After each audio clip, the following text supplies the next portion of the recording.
আজকে আমরা আলোচনা করব পরিচ্ছেদ 16 সংখ্যাবাচক শব্দ।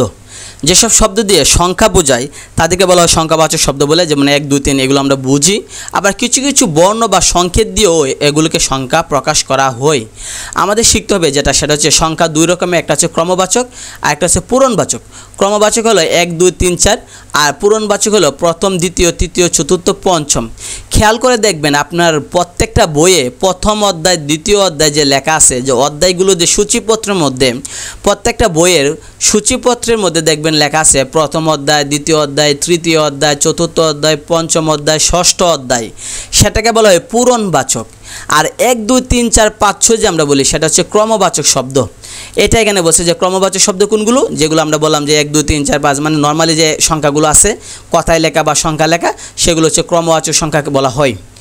আবার পূরণবাচক আমরা বললাম যে সেই শব্দগুলো যেমন প্রথম, দ্বিতীয়, তৃতীয়, চতুর্থ, পঞ্চম, ষষ্ঠ, সপ্তম, অষ্টম, নবমরে আমরা যদি পূরণবাচক করি, ক্রমবাচক করি, তাহলে সেটা হচ্ছে 9। আর পূরণবাচক করলে 9 হয়ে যাবে নবম। 10 ক্রমবাচক, কিন্তু দশম বললে পূরণবাচক। সেটা বলছে পূরণবাচক শব্দকে আবার 3 ভাবে ভাগ করছে। একটা হচ্ছে সাধারণ পূরণবাচক, একটা হচ্ছে তারিখ, আর একটা হচ্ছে ভগ্নাংশ। সাধারণ যেগুলো ওই যে আমরা বলি প্রথম, দ্বিতীয়, তৃতীয়, চতুর্থ, পঞ্চম, ষষ্ঠ, এগুলো হচ্ছে সাধারণ পূরণবাচক।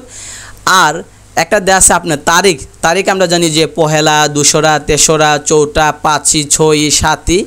মনে রাখতে হবে প্রথম 4টা কিন্তু হিন্দি থেকে আসছে। পহেলা, দুসরা, তেসরা, চৌঠা এগুলো হিন্দিবাচক শব্দ, তাই এগুলোকে আমরা পহেলা, দুসরা, তেসরা, চৌঠা বলি, এগুলো তারিখবাচক। আর বাকি যত শব্দ আছে 5, 6, 6 এগুলোর সাথে আমরা রস্যই যুক্ত করি, এগুলো বাংলা শব্দ। যেমন 5, 6, 6, 7 এখানে আমরা রস্যই যুক্ত করছি। তাহলে তারিখবাচক সেটাও পূরণবাচক। প্রথম 4টা হচ্ছে হিন্দি থেকে আসছে, আর পরেরটি বাংলা, তাই এগুলোর সাথে আমরা রস্যই যুক্ত করছি।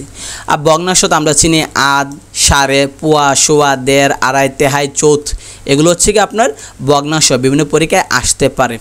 এ হলো আপনার পূরণবাচক, সংখ্যাবাচক, তারিখবাচক শব্দ নিয়ে আলোচনা, অর্থাৎ সংখ্যাবাচক শব্দ নিয়ে এই অধ্যায়ে এই হলো আলোচনা করা হলো।